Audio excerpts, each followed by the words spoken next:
Hello everyone, and this is physics. In this video, I'd like to talk a little bit more about Sir Isaac Newton and inertia. Now there's more to Sir Isaac Newton than just the Principia and the physics.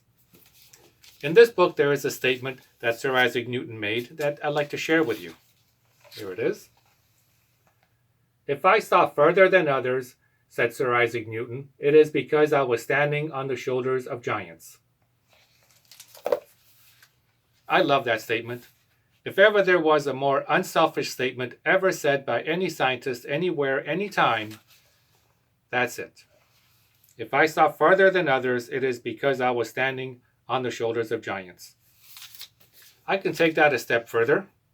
You and me, we are able to see further because we are standing on the shoulders of giants. And here they are.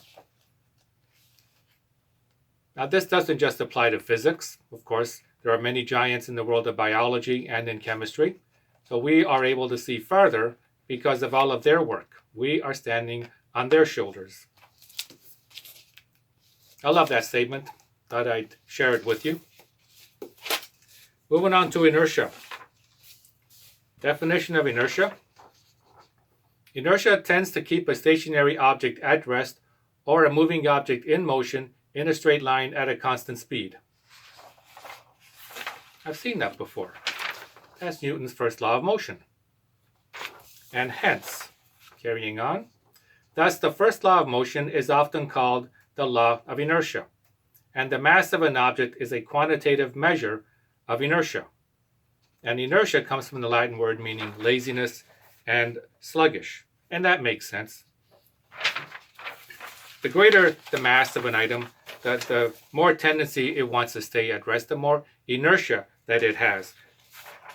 If I look at this a little differently, look at Newton's first law of motion, there's two elements to it. There's parts A and part B. There are two parts, but there's also two elements. There's an object, and then there's some motion. In the case of inertia, same thing. There's two elements. There's an object, there's some motion. Now we're adding a third element called mass. Including mass, well, mass is already included within the first law of motion. It's in the word object. All objects have mass. So it's already understood, except now we are physically stating it, saying, okay, inertia now contains mass. So we have three items, an object, motion, and mass. And that's what we're calling this, the third item, this combination of three, as inertia, even though it is already imparted within the first law of motion, inertia. And the greater the mass of an object, the greater its inertia. The more its stubbornness it has, the more it wants to stay at rest, or the more it wants to keep on moving. I will demonstrate that for you in a moment. And then need to do a little setup. Here it is.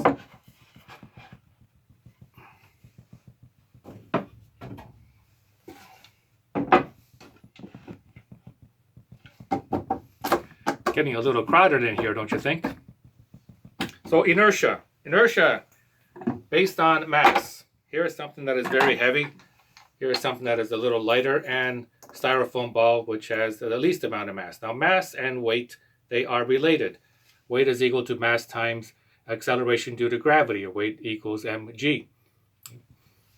Now they're different. Mass and weight are different, and I will leave that for you to investigate. But here's a heavy steel bearing. It has a lot of mass. And here's something a little bit in between. And this one here has the least amount of mass. It weighs the least. Remember, mass and weight are related, but they're not identical. All of them have inertia based on mass. Of course, the one that is the lightest, I can move it the easiest, as you can see. And obviously, I can't do that here to this heavy bearing. It has greater mass, therefore it has more inertia. All of them want to stay at rest, following Newton's first law of motion. They all want to stay at rest, and they want to stay at rest more based on more or less based on their mass. The greater the mass, the greater the inertia. The more tendency it wants to stay here.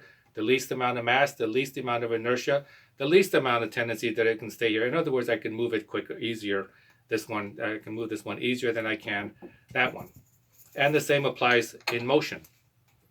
You take this steel bearing, and it's rolling down the road, it would take a great deal more effort to stop this one from rolling down the road based on its mass than it would to stop the styrofoam ball from going down the road. And you could imagine a car going down the highway and you put on the brakes to come to a stop. But a transport truck that is fully loaded, weighing 10 tons, going down the highway, to stop it will require a great deal more force. So it has more inertia. Large transport truck, based on its mass, has a huge amount of inertia based on a simple car going down the road as well. So inertia includes the element of mass, even though it is an extension of Newton's first law of motion. Let's do another demonstration. Excuse me. I have here a cart, courtesy of my grandson, and a marker. And the marker has a blue lid to it. Right now, it is at rest. It is following Newton's first law of motion, and the system has inertia. There's mass involved here. All objects have mass, and it wants to stay here. I'm going to abruptly move it forward, and notice what happens to the marker. Yes, it fell down. Everybody looks, and everybody looked at the marker falling down, but did you see? Do you see that the tip of the marker, the blue portion right here, actually stood at that one spot, following Newton's first law of motion? It wants it to stay at rest right here. I'll show that again. Demonstrate that a little bit better. I can put a little ball on top. Now the system in total has inertia.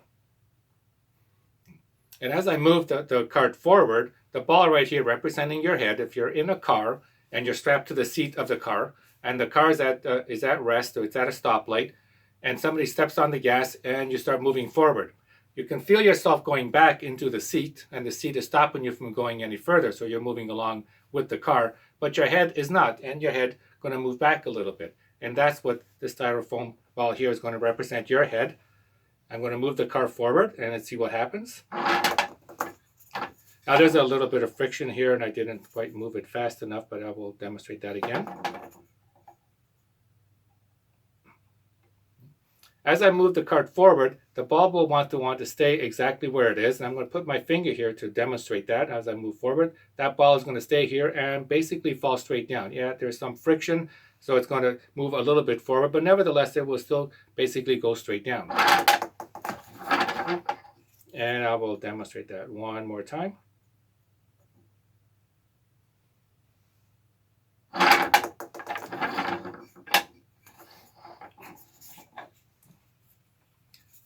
Now, an item that is moving